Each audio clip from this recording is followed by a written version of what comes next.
Bonjour à tous et bienvenue sur Darumacha DIY.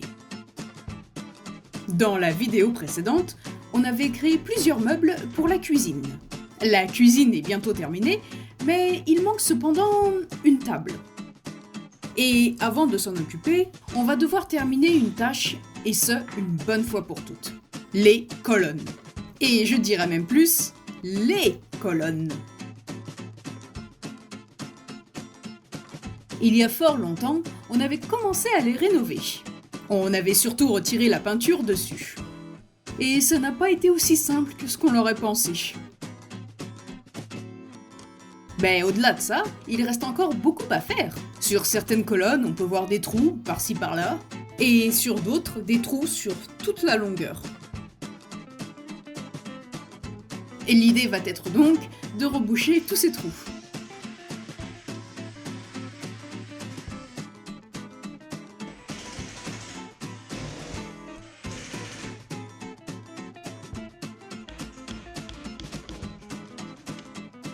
Ah, je crois que j'y suis allé un petit peu fort là.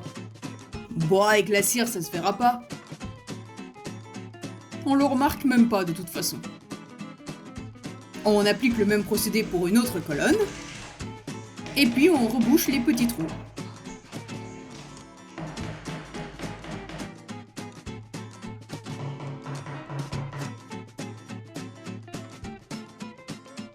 Et par la suite, on va venir y appliquer cet enduit spécialement conçu pour le bois.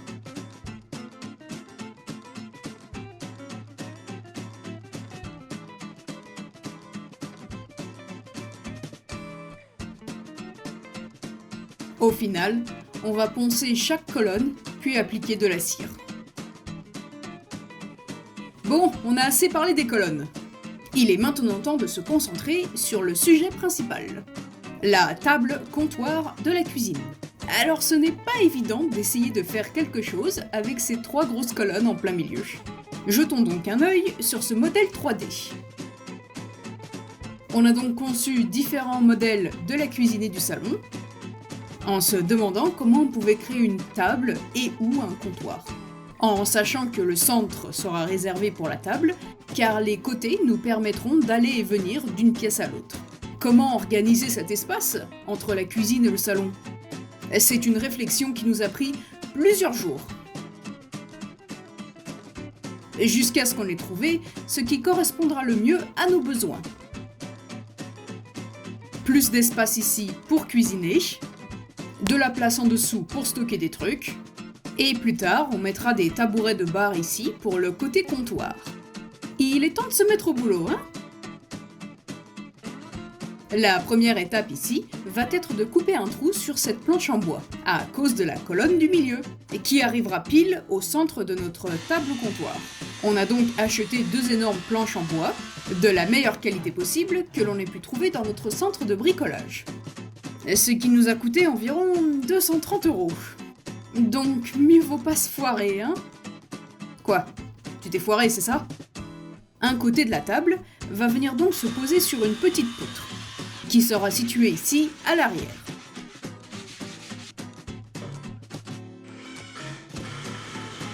Comme vous pouvez le voir, la table vient se poser dessus.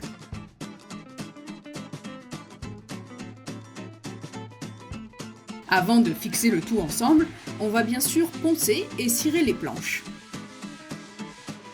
Et si vous aimez nos vidéos, n'hésitez surtout pas à les partager et à vous abonner également. Bon, tu vas le dessiner combien de fois là?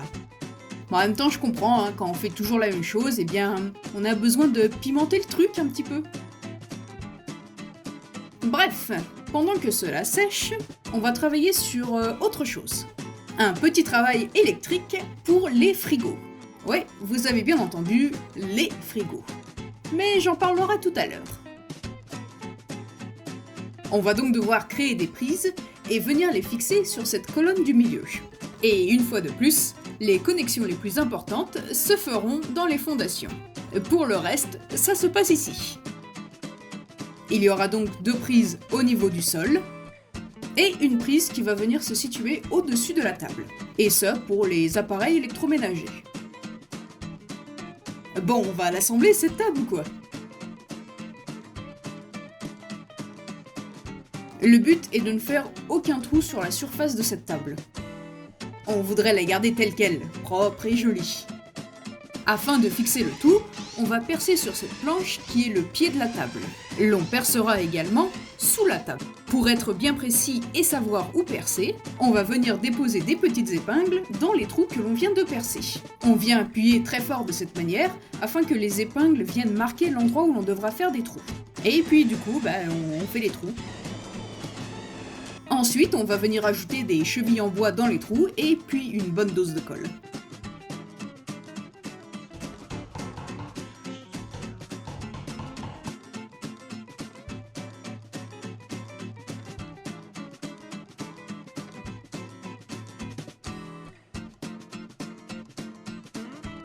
Il ne reste plus qu'à faire de même sur toute la longueur.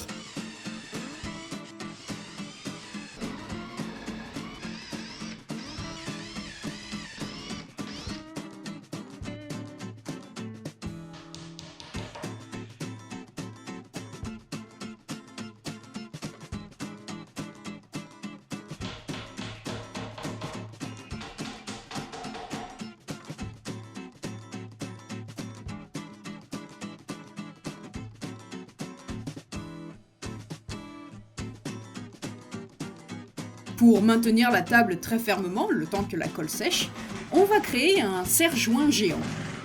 Comme vous le savez déjà très certainement, on a une quantité de bois incalculable.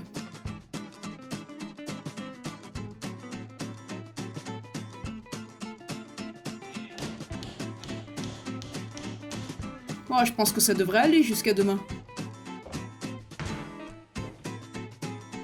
Le lendemain, une fois que la colle a séché, on a pris l'initiative d'attacher plusieurs équerres en dessous de la table. C'est juste pour renforcer un petit peu le tout et permettre un meilleur maintien.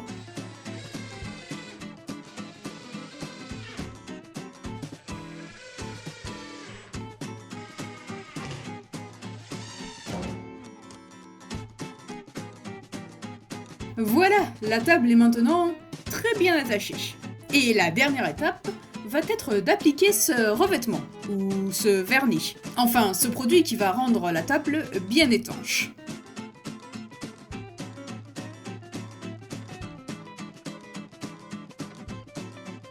Applique une bonne dose, faut être généreux là.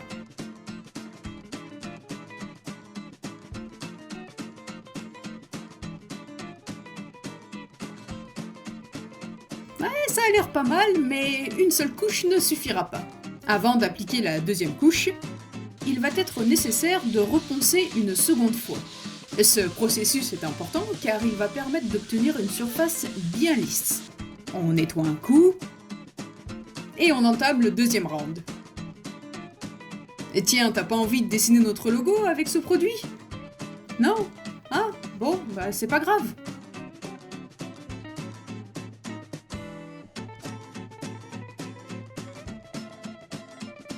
L'utilisation de ce briquet permet d'enlever les éventuelles bulles d'air qui apparaissent à la surface. Bon, eh bien je crois qu'il est grand temps de parler un petit peu de ces frigos. Au lieu d'avoir un grand frigo dans la cuisine, eh bien nous avons opté pour deux petits frigos. Et la raison à cela est très simple, c'est tout simplement dû à un manque d'espace dans la pièce.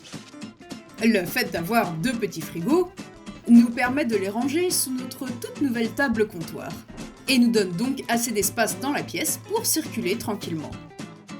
Par contre, je pense qu'il faudrait peut-être un troisième frigo pour les bières, non? Nous aimerions également installer les lumières pour la cuisine et le salon. On a sélectionné le même design pour les deux pièces. Par contre, va falloir retirer la petite chaîne qui pendouille là, hein. La dernière étape pour aujourd'hui va être de créer un nouveau meuble, qui va venir se positionner au-dessus de notre table comptoir. Comme vous pouvez le constater, on a une fois de plus créé plusieurs modèles, et qui dépendent surtout de la hauteur du meuble et du design de ses pieds. Et ceci va être le résultat final. Commençons tout d'abord par créer la structure de base de ce meuble. On va en gros faire le même procédé que ceux dans la vidéo précédente. Et faire des rainures pour les portes coulissantes. et ce, sur les deux planches.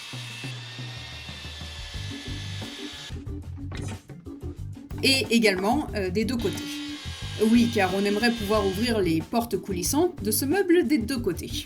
Une fois avoir terminé les rainures, on a réalisé assez tardivement notre petite erreur. Les rainures n'avaient pas besoin d'aller jusqu'au bout de la planche. Mais bon, d'un côté, ce n'est pas plus mal d'avoir fait cette petite boulette, tant que l'on apprend de nos erreurs. L'enduit à bois que l'on a appliqué se verra nettement moins une fois que l'on aura poncé et ciré les planches. C'est déjà nettement mieux. Encore quelques petits ajustements. Maintenant, on va devoir faire un trou dans la planche ici, à cause de la colonne.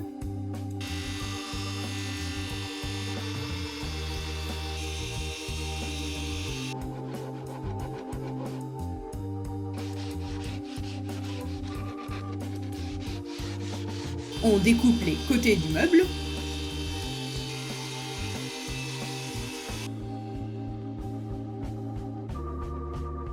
C'est sûr que ça va beaucoup plus vite à deux.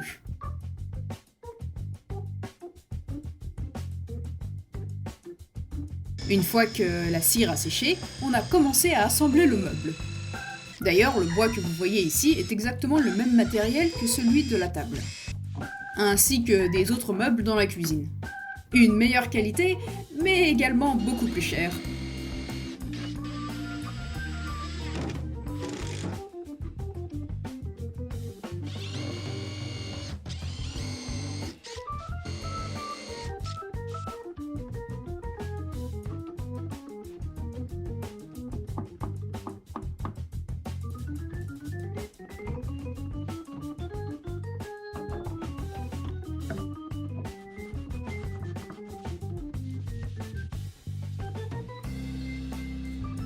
Maintenant, afin de maintenir ce meuble, on va venir couper cette petite poutre qui sera plus tard fixée sur la colonne. Petite poutre d'ailleurs que l'on a récupérée quelque part dans la maison.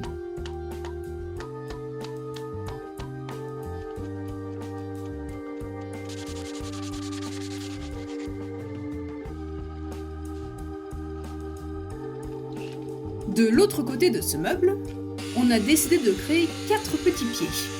C'est plus pour une question de style. On ne sait pas encore si l'on veut mettre uniquement 2 pieds ou alors les 4. On avisera une fois que l'on aura commencé à poser le meuble.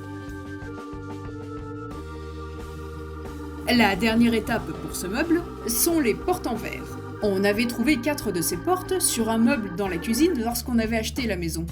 Et il s'est avéré que, accidentellement, j'ai cassé l'une de ces portes en marchant dessus. Oui, parce qu'une certaine personne, dont je ne ferai pas mention, a délibérément posé ces 4 portes sur le sol. Heureusement pour nous, on en avait un en plus qui traînait dans un coin, et l'avons donc coupé à la bonne taille. Bien sûr, nous l'avons nettoyé, on peut maintenant donc l'utiliser.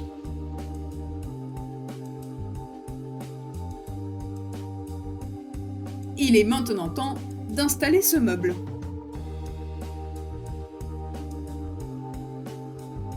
Ce ruban adhésif va nous indiquer la position pour fixer la petite poutre de tout à l'heure.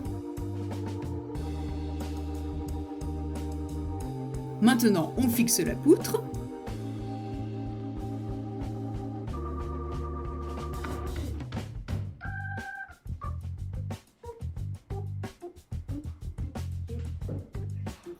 Ouais, super. Bon, j'espère que la table va tenir.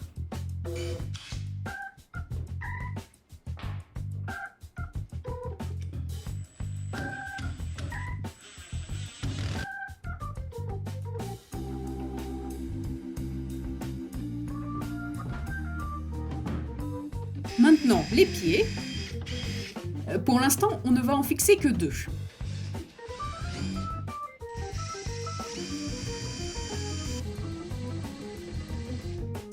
Voyons voir ce que ça donne.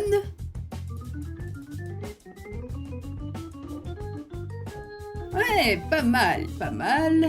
Alors, 2 ou 4 pieds? Clairement 4.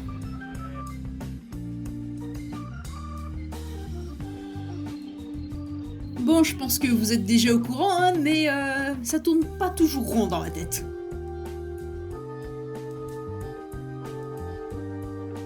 Dans nos têtes. Bon, allez, on se remet un petit peu au boulot, là. Je me fais vieille. Alors, les 4 pieds sont maintenant posés. On bouche les trous. On fixe le meuble à la petite poutre. Ça me rassure, la table est au moins solide. Le fait de mettre ces portes en verre crée en fait une sorte de transparence lorsqu'on le regarde d'un coin à un autre de la pièce. Comme l'on peut voir à travers, ça donne la sensation que la pièce est grande. Ce petit espace sera utilisé pour de la décoration.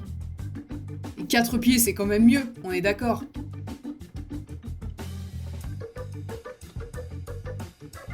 Lorsque l'on avait acheté la maison, et après l'avoir rénovée. Dans un prochain épisode, il y a de la décoration en cours. Un nouveau meuble. Un trou dans le plancher. On essaye d'être productif. Enfin bon, vous en saurez plus la semaine prochaine. En attendant, prenez soin de vous.